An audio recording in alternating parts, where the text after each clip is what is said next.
ഞാൻ എന്റെ രേഷ്മ വരെ എനിക്ക് നഷ്ടപ്പെടുമെന്ന് വിചാരിച്ചു. ആ ബസ് നിന്ന് അതിൽ നിന്ന് ഇവര് തിരിച്ചിറങ്ങി വരുന്നത് കണ്ടപ്പോഴാ എന്റെ ശ്വാസം എനിക്ക് തിരിച്ചു കിട്ടിയേ. ഗംഗയും മഹിയും ചേർന്ന് ആ കുഞ്ഞുങ്ങളെ എല്ലാം രക്ഷിച്ചു. അവസാനം എന്തോ സംഭവിച്ച് മഹിക്ക് അപകടം ഉണ്ടായി. ഇത് ചെയ്തത് ആരായാലും അവനൊക്കെ പുഴുത്തെ ചാവും. മനസാക്ഷിയില്ലാത്ത ദുഷ്ടന്മാര്. ഇവനെയൊക്കെ കൈ കിട്ടണം. ഒരു വിചാരണയ്ക്കും വിട്ടുകൊടുക്കാതെ അവനെയൊക്കെ നാട്ടുകാർ കൈകാര്യം ചെയ്യണം. ഒരു വക്കീൽ ഇങ്ങനെയൊക്കെ പറയാമോ? എല്ലാവരുടെയും കൈ കിട്ടുന്ന ആൾ നിരപരാധിയാണെങ്കിലോ? നിരപരാധിയുടെ കാര്യമല്ലല്ലോ ഞാൻ പറഞ്ഞത്, ശരിക്കും ഈ കുറ്റം ചെയ്തവരുടെ കാര്യമല്ലേ. ബസ്സിലുണ്ടായിരുന്നവൻ ഒരു ഉപകരണം മാത്രമായിരുന്നു എന്നാ എനിക്ക് തോന്നുന്നത്. കാരണം അയാൾ കാര്യങ്ങൾ മറ്റാരെയോ ഫോൺ ചെയ്ത് അറിയിക്കുന്നുണ്ടായിരുന്നു. എല്ലാവരെയും പിടിക്കണം. അതെ, എല്ലാരും പിടിച്ച് ജയിലിടണം.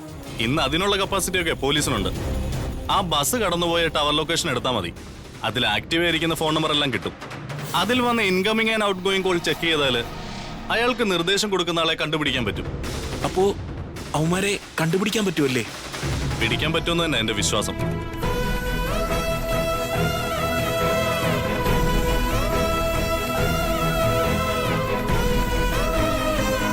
എന്റെ ശ്രീ മഹേശ്വര, ഇതിന് പിന്നിലുണ്ടായിരുന്ന എല്ലാവരെയും പോലീസിനെ പിടിക്കാൻ സാധിക്കണേ.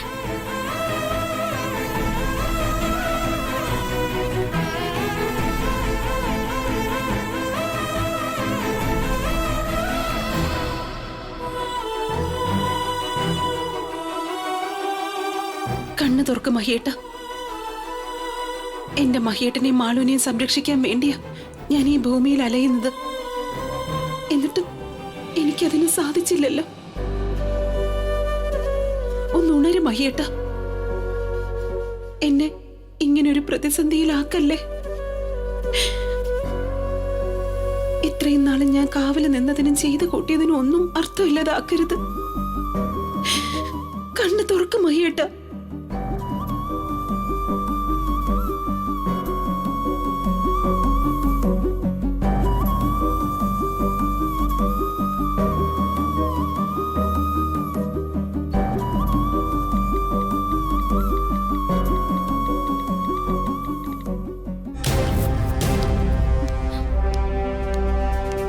മഹേശ്വരന്റെ തലയ്ക്ക് സാരമായി ഇഞ്ചുറി പറ്റിയിട്ടുണ്ട്.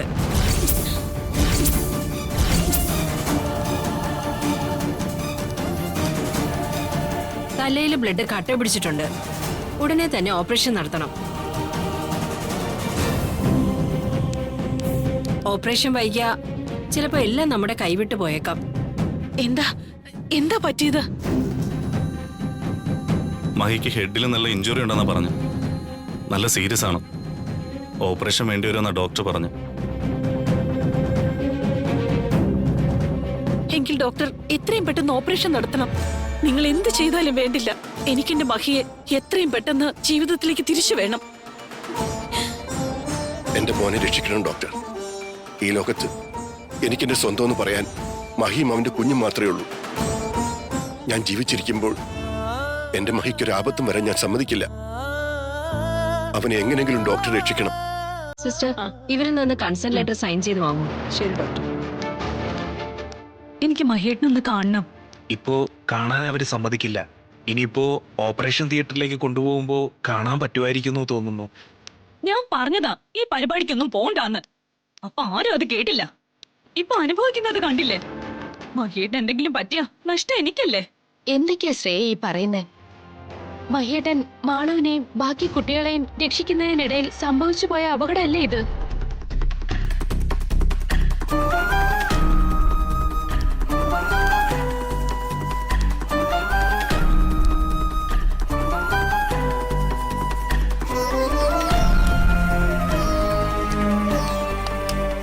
ഇത് ഓപ്പറേഷന് സമ്മതമാണെന്ന് എഴുതിയ ലെറ്ററാണ്. ഇതിലൊന്ന് ഒപ്പിട്ട് തരണം. ഞാനോ? ബന്ധുക്കൾ ആരെങ്കിലും സൈൻ ചെയ്താലും മതി. പെട്ടെന്ന് ഒപ്പിട്ട് തരും.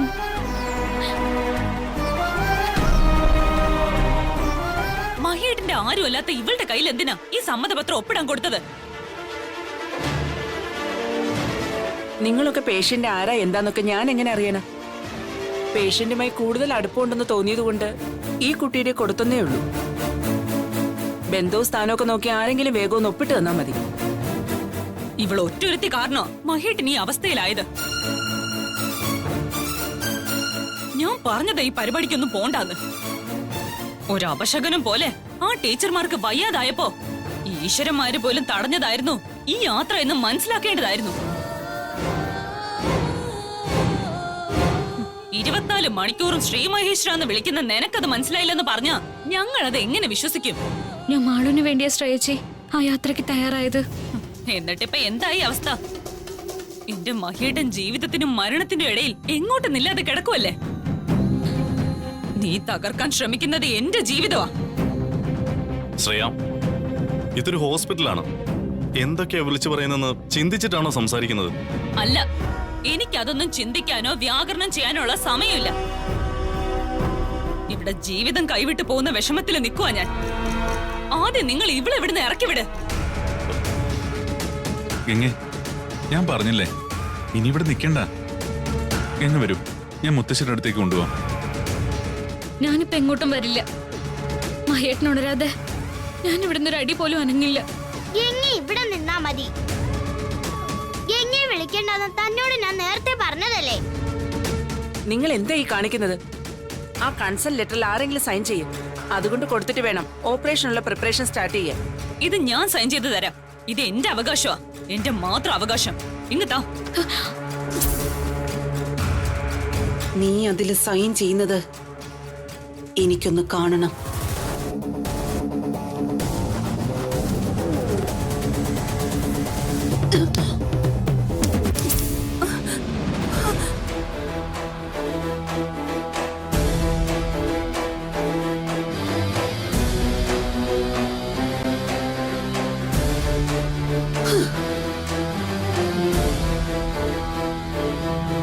ഇവരെന്താ ഈ കാണിക്കുന്നത്?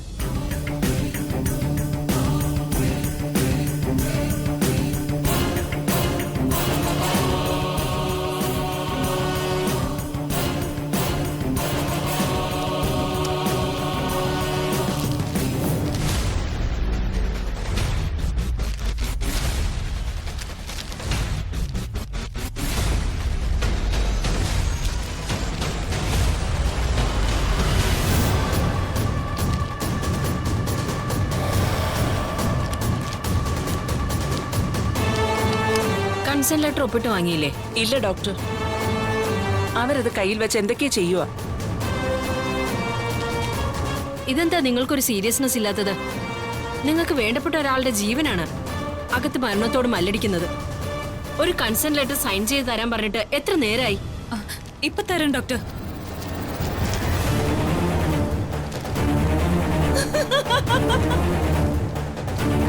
എടി ഗൗരി, ഇത് നിന്റെ പണിയാണെങ്കിൽ ഇനി നിനക്ക് എന്ത് ചെയ്യാൻ പറ്റുമെന്ന് എനിക്കൊന്ന് അറിയണം. എന്റെ കയ്യില് ഈ രക്ഷാമോതിരം ഉള്ളിടത്തോളം നിനക്കെന്നെ തൊടാൻ കഴിയില്ല. ഈ പേപ്പറിൽ നീ സൈൻ ചെയ്യാതിരിക്കാൻ എനിക്ക് നിന്നെ തൊടേണ്ട ആവശ്യമില്ല ശ്രേയേ. എന്താ ഇത്? അതെ, ഇവിടെ സമയത്തിന് വലിയ വിലയുണ്ട്. നിങ്ങൾക്ക് വെച്ച് കളിക്കാനുള്ളതല്ല ഇത്. ഇതിലൊന്ന് വേഗം സൈൻ ചെയ്യൂ.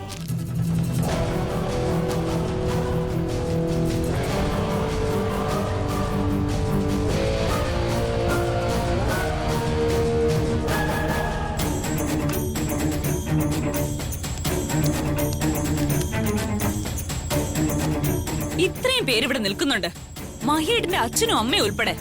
ഇവർക്ക് ആർക്കും ഇല്ലാത്ത എന്ത് പ്രത്യേകതയാ ഇവൾക്കുള്ളത്?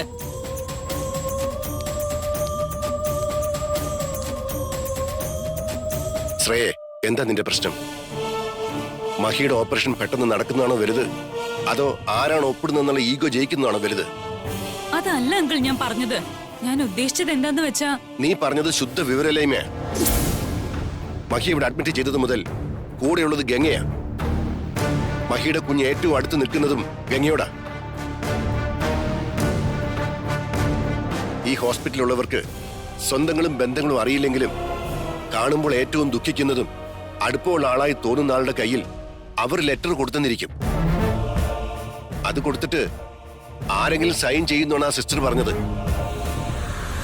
അതപ്പം തന്നെ ഗംഗയോ ഞങ്ങൾ ആരെങ്കിലും അത് വാങ്ങി സൈൻ ചെയ്ത് കൊടുത്താൽ മതിയായിരുന്നു.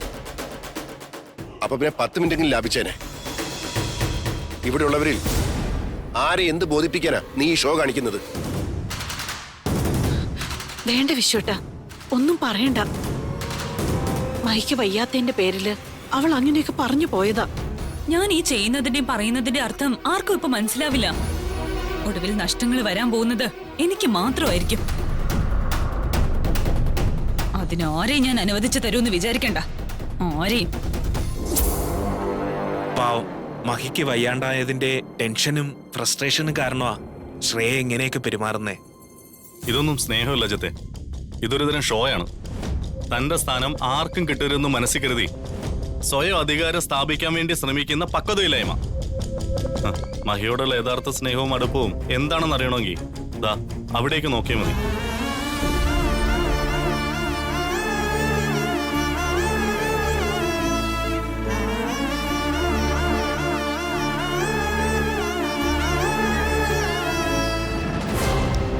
ഇതെല്ലാത്തിനും കാരണക്കാരൻ നീ ഒറ്റ ഒരുത്തനാ. നിന്നോട് ഞാൻ 100 വട്ടം പറഞ്ഞിട്ടുണ്ട് എന്നോട് ആലോചിക്കാതെ ഒന്നും ചെയ്യരുതെന്ന്. ശ്രേയ, ഞാൻ എന്റെ ഇഷ്ടത്തിനാ കാര്യങ്ങളെല്ലാം ചെയ്യുന്നേ. അതെല്ലാം നിന്നെ വന്ന് ബോധ്യപ്പെടുത്തിട്ട് ചെയ്യണമെന്ന് പറഞ്ഞാ അതെന്നെ കൊണ്ട് നടക്കുന്ന കാര്യമല്ല. അല്ലെങ്കിൽ തന്നെ എനിക്കതിന് സൗകര്യമില്ല. നാണമില്ലല്ലോ ഇത് പറയാൻ. നിന്റെ സ്വന്തം നിലയിൽ സ്വന്തം ഇഷ്ടത്തിന് ചെയ്ത ഒരു കാര്യമെങ്കിലും വിജയിച്ചിട്ടുണ്ടോ? വീടിനകത്ത് പാമ്പിനെയും പഴുതാരെയും കൊണ്ടുവരിക, ഉറങ്ങുന്നവരെ ബോധം കെടുത്തി കാർപ്പറ്റിൽ പൊതിഞ്ഞ് വീട്ടുമുറ്റത്ത് വെച്ച് കത്തിക്കുക, എട്ടും പൊട്ടും തിരിയാത്ത കുട്ടികളെ കൊല്ലാൻ ബോംബ് വയ്ക്കുക, ഇതൊക്കെയല്ലേ നിന്റെ സാഹസിക കൃത്യങ്ങൾ? സത്യം പറയല്ലോ നകുൽ, നിന്നെ കുറിച്ച് ഓർക്കുമ്പോ എനിക്ക് ശരിക്കും സഹതാപമാ തോന്നുന്നേ. എന്റെ ഏതെങ്കിലും പദ്ധതി വിജയിച്ചിരുന്നുവെങ്കിൽ എന്റെ മുമ്പിൽ നീ ഇങ്ങനെ വന്നു സംസാരിക്കില്ലായിരുന്നു ശ്രേയ. പക്ഷേ വിജയിച്ചില്ലല്ലോ, അപ്പൊ എനിക്ക് സംസാരിക്കാം. ഞാൻ എനിക്ക് പറയാനുള്ളത് പറയും. നിന്നെ ഞാൻ ഇവിടെ കൊണ്ടുവന്നത് ഗംഗ എന്റെ ജീവിതത്തിൽ നിന്ന് ഒഴിവാക്കാൻ വേണ്ടിട്ടാ. പക്ഷേ നീ ഇപ്പൊ ചെയ്യുന്നത് എന്റെ ജീവിതം തകർക്കാൻ മറ്റാരുടെ കയ്യിൽ നിന്ന് കൊട്ടേഷൻ വാങ്ങിയതുപോലെയാ. എന്റെ മുന്നിൽ നിന്ന് നീ ഡബിൾ ഗെയിം കളിച്ചാ നകുൽ, എന്റെ സ്വഭാവം എന്താണെന്ന് നീ തിരിച്ചറിയും. ഇതിനു മുമ്പ് ഞാനിത് നിന്നോട് പറഞ്ഞപ്പോ നീ എന്നെ ഭീഷണിപ്പെടുത്തി. പക്ഷേ ഞാനിപ്പൊ തിരിച്ചു പറയും, നീ മിനിറ്റുകൾക്കുള്ളിൽ ജയിലിലാവുന്നത് കാണണോ? അതും ഇനി ഒരിക്കലും പരോളോ ജാമ്യോ കിട്ടാത്ത രീതിയില്.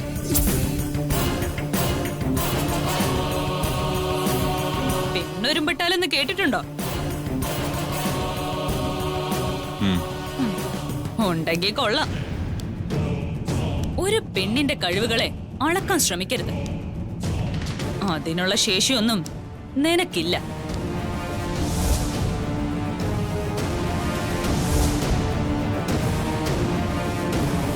ഇത്രയും നാളെ നിന്റെ പ്ലാനുകൾ പൊളിഞ്ഞത് നിന്നെ സപ്പോർട്ട് ചെയ്യാൻ ഒരു പെൺബുദ്ധി ഇല്ലാതെ പോയതുകൊണ്ടാ. നീ ഇതുവരെ ഉണ്ടാക്കിയ എല്ലാ പ്ലാനും പദ്ധതിയും പൊളിച്ചത് മാളും ഗംഗയല്ലേ?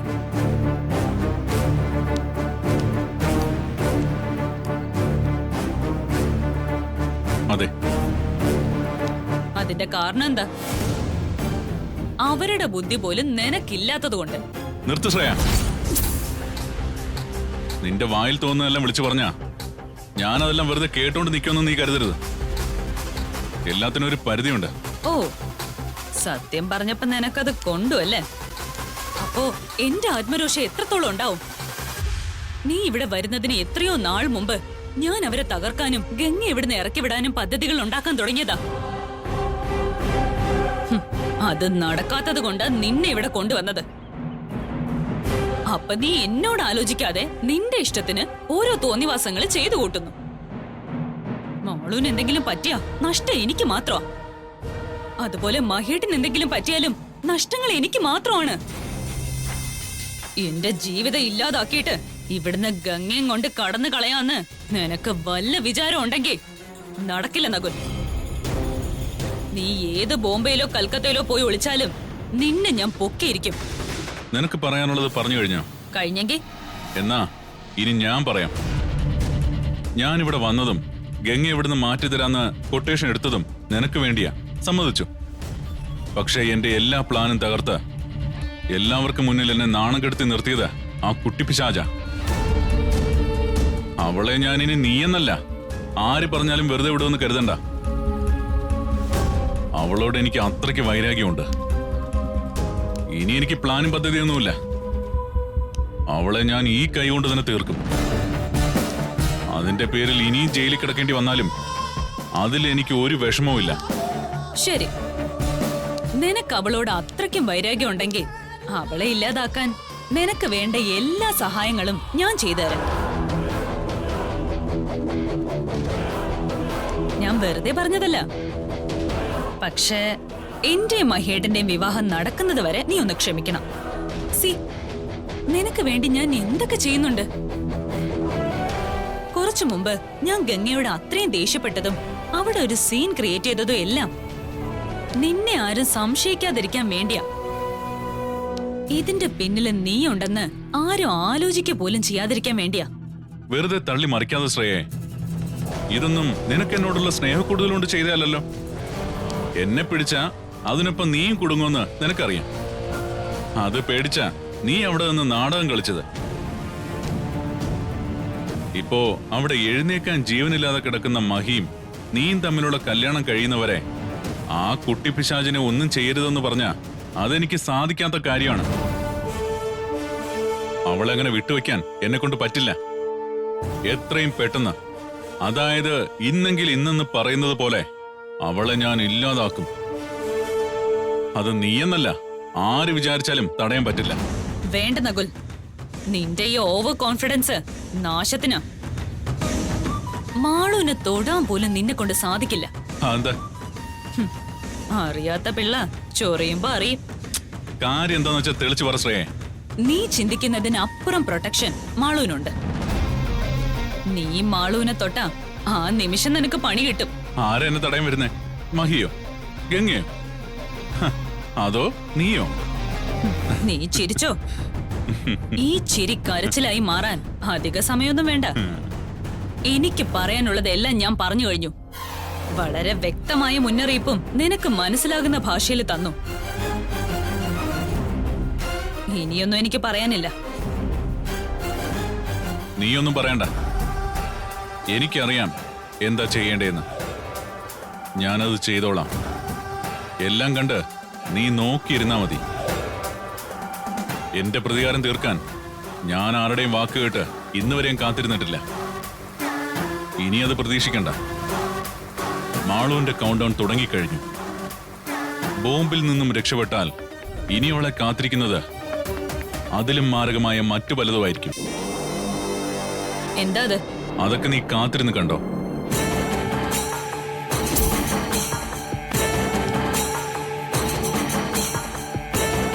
മാളുവിനെ തൊട്ടാ ഗൗരീവന്റെ കാര്യത്തിൽ തീരുമാനം ഉണ്ടാക്കും. ഞാനിനി എന്ത് ചെയ്യാന്? എല്ലാം പറഞ്ഞു കൊടുക്കാനല്ലേ എന്നെ കൊണ്ട് പറ്റൂ. അവൻ ചെയ്യുന്നതിന്റെ ഫലം അവൻ തന്നെ അനുഭവിക്കട്ടെ. പക്ഷെ അവൻ മാളുവിനെ ഉപദ്രവിക്കുന്ന സമയത്ത് ഗൗരി ഗുരുവമ്മയുടെ ഏതെങ്കിലും കവചത്തിൽ പെട്ടുപോയാ അതോടെ എല്ലാം തീരും. മാളുവിന് എന്തെങ്കിലും പറ്റിയാ എന്റെ സ്വപ്നങ്ങളും തകരും. മഹിയേട്ടനും ഞാനും തമ്മിലുള്ള വിവാഹം നടക്കാതെ വരും. എന്ത് ചെയ്യും ഞാൻ?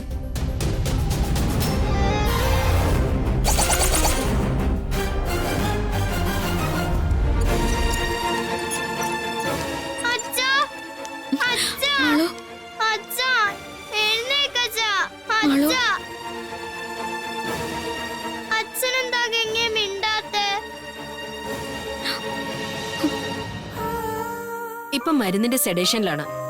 ഇനി ഓപ്പറേഷൻ കഴിയും വരെ മഹി ഐസിയുലേക്ക് മാറ്റുകയാണ്. ആരും അധികം അടുത്തേക്ക് വരണ്ട. മുറിവിൽ എന്തെങ്കിലും ഇൻഫെക്ഷൻ ഉണ്ടായാൽ അത് ബുദ്ധിമുട്ടാവും. ഇഞ്ചുറിക്കെല്ലാം നല്ല ആഴമുണ്ട്.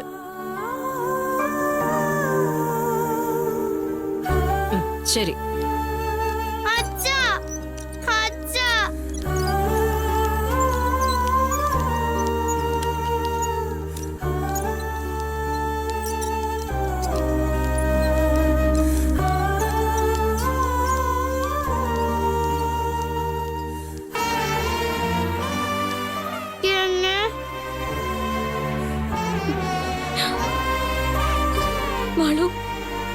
എന്റെ അമ്മ എന്നെ വിട്ടു പോയതുപോലെ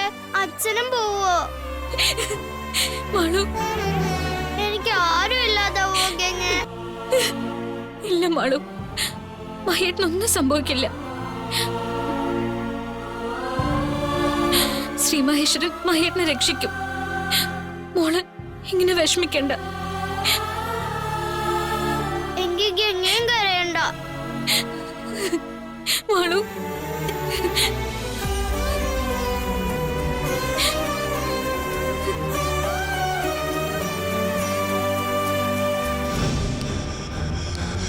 തന്നെയൊക്കെ ഒരു കാര്യം ഏൽപ്പിച്ച അക്കൗണ്ടിലേക്ക് പൈസ ഇടുന്ന് പറയുന്നല്ലാതെ ഏൽപ്പിച്ച ജോലി മര്യാദയ്ക്ക് ചെയ്യാൻ അറിയില്ല അല്ലേ? സാറേ, എന്നെ ഏൽപ്പിച്ച ജോലി ഞാൻ കൃത്യമായിട്ട് ചെയ്തിട്ടുണ്ട്. അതും എന്റെ ജീവൻ പണയം വെച്ചാ ഞാൻ ചെയ്തത്.